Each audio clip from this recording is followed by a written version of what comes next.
Don Lemon had put out a commentary speaking about white supremacist terrorism.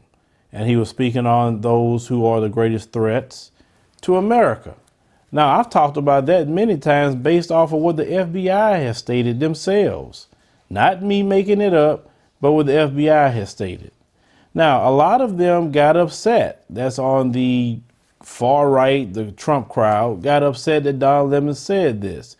But I want to kind of speak about this as well. I want you to hear what Don Lemon actually said. Tonight, I also want to talk about some uncomfortable truth.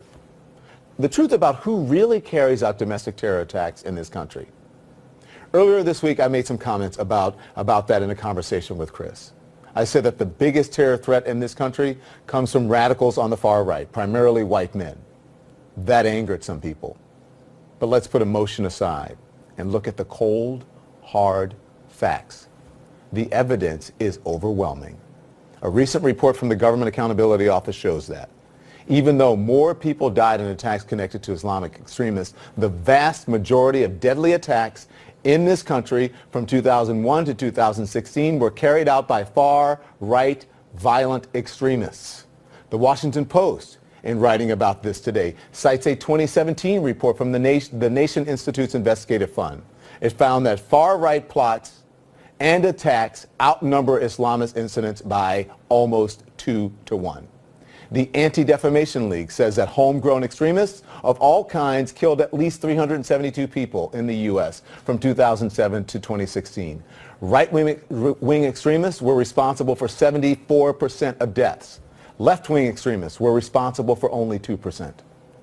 The nonpartisan think tank New America looked at attacks in this country after 9/11 and going up to the attack in Charlottesville. They found that of the domestic terror attacks, those not carried out by jihadists, 68 were by far-right groups. Only 8 were by left-wing or black separatist groups.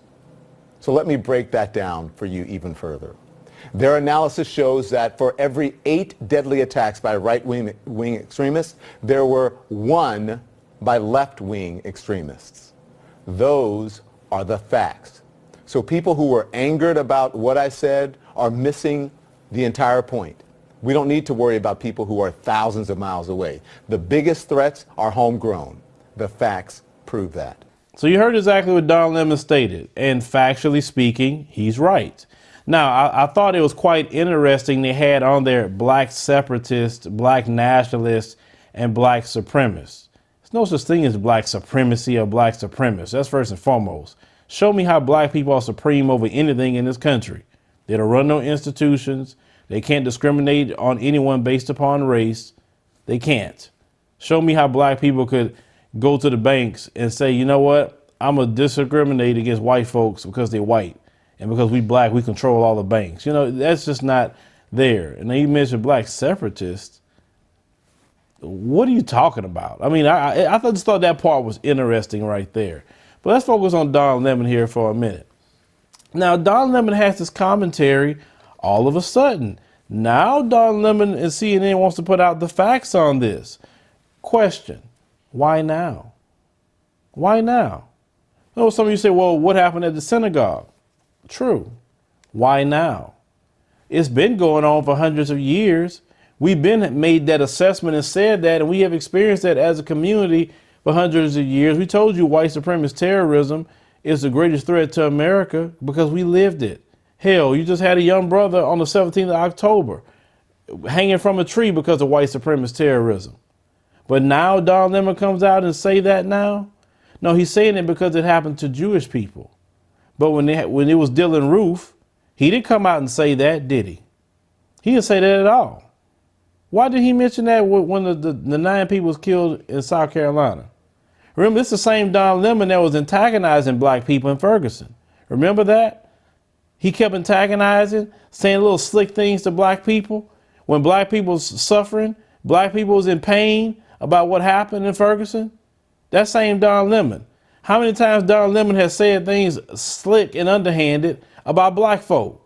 Now all of a sudden he wanted to talk about white supremacy and what white supremacists are doing. Don Lemon needs to go to hell with that, what he talking about. He don't care about black people. And how you gonna sit up here and talk about white supremacist males is the most dangerous in America, and you laying down with one every day, Don. Isn't that kind of contradictory, my brother, a little bit? What's your white boyfriend think about that you have? I'm just saying. The thing is, Don Lemon don't care about black people like that. Don't you let that clip make you think, man, Don, he waking up. No, he's not either. He's not.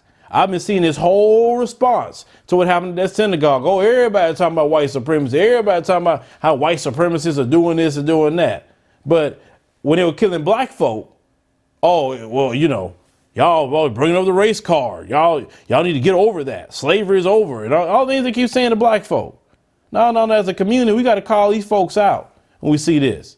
You're not going to come up here and say white supremacy all of a sudden. When we've been telling you that white supremacist terrorism is dangerous for this country. We've been telling you this. And if you'd listen to black folk, that wouldn't happen. But you don't want to listen to black folk. You don't want to listen. Now all of a sudden you want to hear something and start repeating it and saying the things we've been saying for hundreds of years.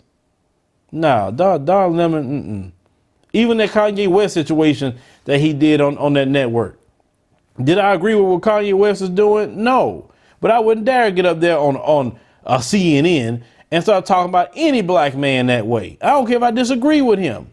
You know why? Because you got to have some sort of code of conduct for yourself and say, hey, if I got to disagree with Kanye West, we'll talk about that on black shows, or we'll talk to Kanye behind the scenes. We're not going to go on CNN and do that and sit up there calling people Negroes on CNN. That's the same Don Lemon that did that too.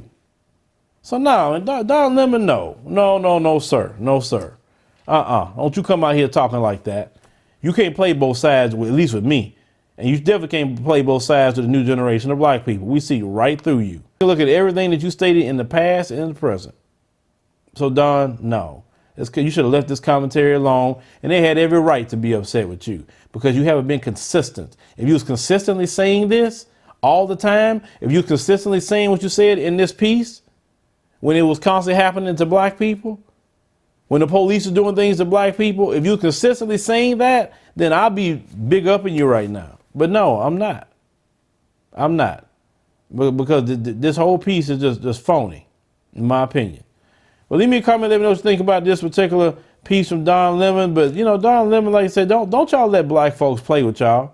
Don't let them, 1 minute say something, the next minute, oh, yeah, No. You have to be consistent on that type of message to be accepted.